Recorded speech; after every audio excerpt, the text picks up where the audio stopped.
Welcome to the tutorial on conducting research by interviewing. This tutorial will discuss why you should use interviews and what kind of data can be researched during an interview. As you already know, journalists can find information from a number of different sources.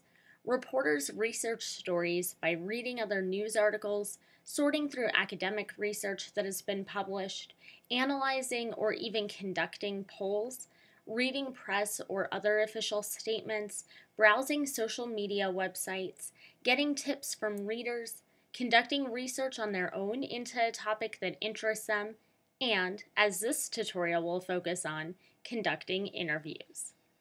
All of these research methods are helpful for journalists to utilize, and a good reporter will use a variety of sources like these for every single story he researches. After using those various sources and researching all the relevant material, it is the journalist's responsibility to sort through all that material for his readers. The journalist should find the best sources of information and report those sources to his readers. In that way, the journalist is like the gatekeeper, who is only sharing the most reputable and reliable information with the public that he guards. Of course, gathering and sorting through the information you research from all of those different sources can be quite challenging. It's definitely an intimidating process, and unfortunately, it requires you to know a lot of information that you might not be familiar with. That's why interviews are so useful. You can interview people who are already familiar with the topic or event in order to get their perspective on all the data you've collected. Their opinions can help you to sort out all the information, determine what's reliable, and guide you to other reputable sources. When you are sorting through all of your sources and deciding who to interview about a story, take into consideration whether the sources you plan to rely on have the following characteristics. First, they should be timely. That means the sources are discussing what's happening right now or what may happen in the immediate future. That information is newsworthy, because nowadays in particular, news is truly of the moment. You don't want to use old, outdated information or interviews. Also, consider the prominence of your sources and your story topic. News is what happens to noteworthy people, places, or things. Reliable sources are those that are prominent and well respected. Utilizing prominence both in the development of your story ideas and in the research or interviews you do for your stories will help you to capture your readers' attentions because people are usually interested in what prominent individuals have to say. As a journalist, it'll be up to you to ensure your sources explain to your readers the significance of your story. The significance of your story could be as simple as the fact that it covers a topic that impacts your readers in some way, financially, physically, or in another way that has some direct bearing on them. Or your story and sources could be significant because they focus on famous people, places, or things. No matter what the type of significance your story and sources hold, it's important for you to explain that significance to your readers in order to capture their interest. Often, your interviewees will do this for you when they describe why a situation was so important to them.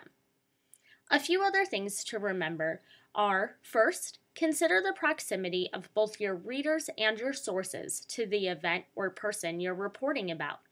You want your interviewees to have been closely involved in the event or personally known to whoever you're investigating, so that you get detailed information from that source. Additionally, what happens close to us, either geographically or emotionally because we identify in some respect with the event, is news. If your readers feel like they are close to your story topic, then they'll be interested in what you're writing about. Using the first-hand perspective of an interview can help your readers to feel this proximity.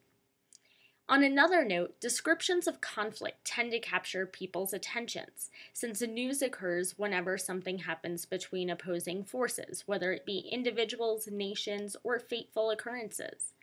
For example, people are naturally drawn to the drama of reality television and are interested in the conflicts that such television depicts. Interviewing people involved in the conflict, as reality television shows do, can be helpful for getting a close look at the tension. And since news is anything people are interested in, human interest stories are also great topics that give you a variety of sources to choose from when doing research. With those stories, interviews from participants in special events can give you a great description of the experience and truly bring the human interest level into the story. Believe it or not, interviews can actually help you to accomplish all the goals we just discussed. Interviews can give you timely information from prominent people that explain the significance, proximity, conflict, or human interest aspects of the story. People can also help you to visualize situations during interviews, or at least present you with visualizations, which, as we discussed earlier in the class, is helpful when trying to engage your readers in your story. Plus, interviews with participants, eyewitnesses, or organizers are more effective ways to present detailed first-person perspectives of situations than just letting journalists report on the events. Your readers want to hear personal accounts of events and experts' analyses of the situations. Through interviews, you can give your readers these in-depth viewpoints. Additionally, interviewers are incredibly useful research tools. When you interview someone, you can ask them questions to double-check the reports from your other sources. In particular, if you found conflicting information in some of your sources, you can ask your interviewee for clarification on the topic. And if there was an aspect of your story that you had trouble understanding or found gaps in, then you could ask your interviewee for additional information to clarify that issue. Interviewees can also be helpful for explaining in layman's terms what your more technical sources are saying, so that you can understand those sources and effectively interpret them for your readers. Interviewing someone to get this information is often a lot faster than just conducting online research on your own to get up to speed on the topic. Finally, interviews are extremely helpful for reporting subjective opinions. As reporters, we're supposed to present an objective, meaning an unbiased view of the situation to our readers. Therefore, we can't state our subjective opinions on a topic. We can only state the facts. However, we can state facts about the subjective comments other people made during interviews in order to show a particular side of a story. In that way, journalists can present a subjective view on a situation without compromising their own integrity as an objective reporter. Since that objectivity and the truthfulness or accuracy of what is reported is what a journalist's reputation is built on, it is extremely important we maintain that fairness in our reporting. Getting comfortable with interviewing people to double-check your sources and to present subjective opinions will be incredibly helpful when it comes to building your reputation as well as your readers' trust in you. With time and practice, you'll get used to interviewing in order to do research for your stories, and using a lot of sources will become an automatic part of your routine as a journalist. Thank you so much for listening to this tutorial, and good luck interviewing people.